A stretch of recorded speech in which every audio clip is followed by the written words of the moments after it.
tinggi maka dia lepas. Semua orang lain lepas. Pemirsa, setelah sempat 2 hari terjebak banjir, istri Gubernur Aceh Marlina Muzakir akhirnya nekat menerobos banjir dengan menumpang mobil tangki pengangkut minyak mentah. Yang sewa pakai motor TPO Permata Alam. Sebab motor TPO-nya sahabat tinggi maka dia lepas. Semua orang lain lepas. Seperti inilah pemirsa kondisi istri Gubernur Aceh Marlina Muzakir saat berada di dalam truk tangki pengangkut minyak mentah.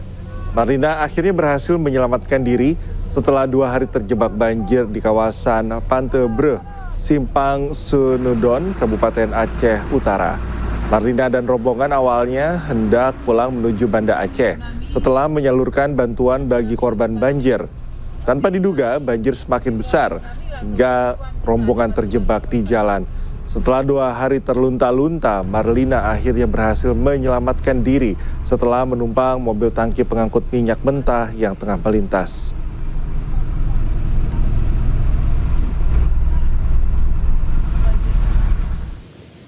Banjir masih merendam ribuan rumah warga di Kabupaten Aceh Barat Aceh dengan ketinggian antara 50 hingga 100 cm. Ya, warga pun terpaksa bertahan di tenda-tenda pengungsian.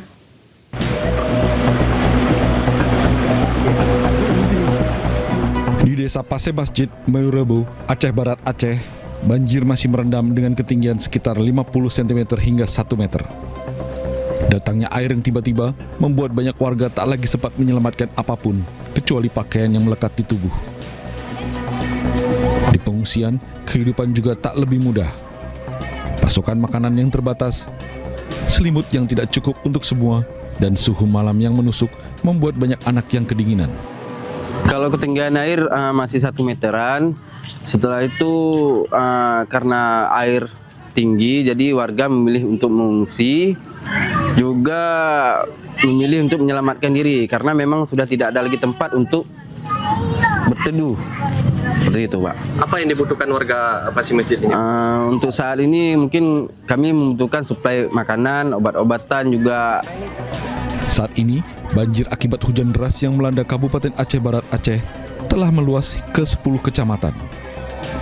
Selain melumpuhkan akses jalan, banjir juga telah membuat aktivitas warga lumpuh. Dari Kabupaten Aceh Barat Aceh, Afsah Ainus melaporkan. Pasca dikepung banjir bandang, SPBU di Kabupaten Aceh Tenggara diserbu pengendara kendaraan bermotor. Antrean mengular hingga 2 km.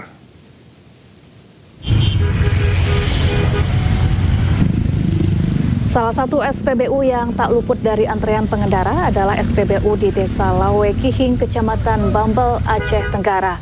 Warga rela mengantre hingga berjam-jam untuk mendapatkan BBM. Selain itu, warga juga mengaku khawatir kehabisan stok BBM. Akibat membeludaknya antrean, petugas terpaksa membatasi pembelian. Sejak banjir bandang melanda kawasan Aceh Tenggara, sejumlah SPBU tutup karena tidak memiliki stok BBM. Kelangkaan BBM terjadi akibat terputusnya akses menuju Aceh Tenggara akibat banjir.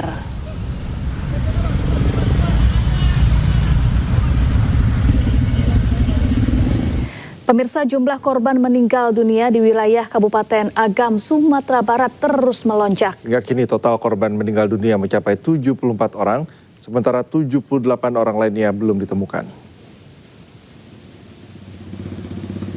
Kecamatan Pelambayan, Kabupaten Agam, Sumatera Barat termasuk wilayah yang cukup parah terdampak banjir bandang yang terjadi beberapa hari lalu. Tak hanya di Kecamatan Pelambayan, cuaca ekstrim juga melanda di beberapa kabupaten Agam lainnya, seperti Kecamatan Malalak, Tanjung Raya, Palupuh, dan Matur. BNPB dan tim SAR gabungan terus melakukan pendataan dan melakukan pencarian warga yang belum ditemukan. Pemerintah Provinsi Sumatera Barat sudah menetapkan status tanggap darurat selama 14 hari terhitung dari tanggal 25 November hingga 8 Desember mendatang.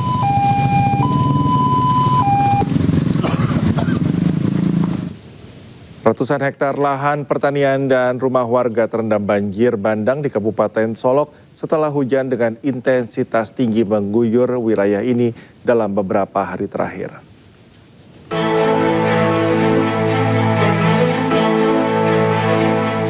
Dari pantauan udara di Solok, Sumatera Barat, menunjukkan banjir melanda desa-desa dan lahan pertanian.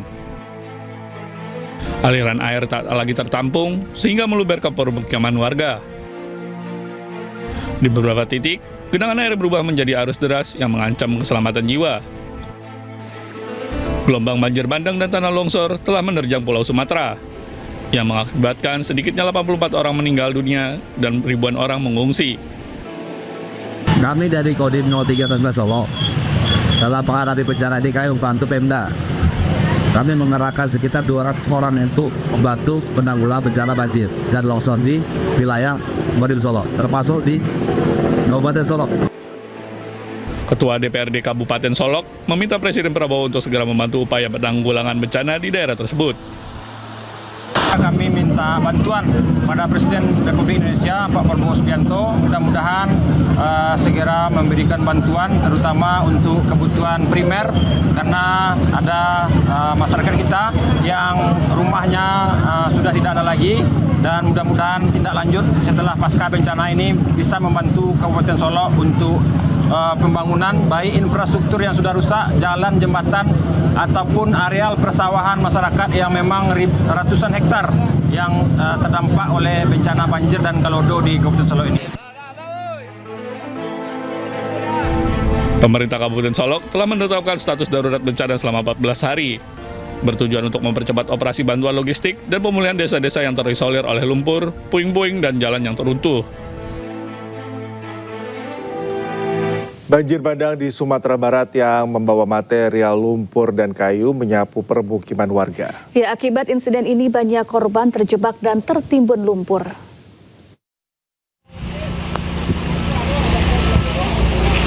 Pencarian korban banjir bandang yang dilakukan tim Basarnas berlangsung dramatis. Beberapa korban ditemukan dalam kondisi memprihatinkan, tertimbun lumpur hingga terhimpit puing dan batang kayu.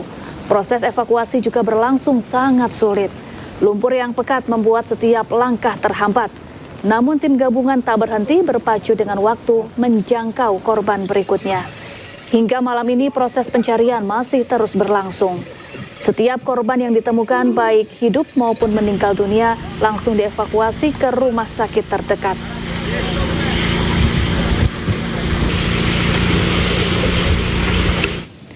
Pemirsa, Badan Nasional Penanggulangan Bencana melaporkan perkembangan data korban jiwa meninggal dunia sebanyak 303 orang dan 279 hilang di Provinsi Aceh, Sumatera Utara, dan Sumatera Barat. Ya pemirsa, berikut kita simak data BNPB terkait bencana banjir dan longsor pukul 17.00 waktu Indonesia Barat.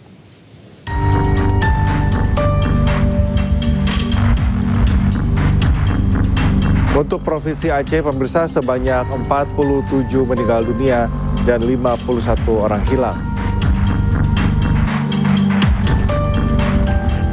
Sementara di Provinsi Sumatera Utara, sebanyak 166 meninggal dunia, 143 hilang. Dan di Provinsi Sumatera Barat, 90 orang meninggal, 85 hilang.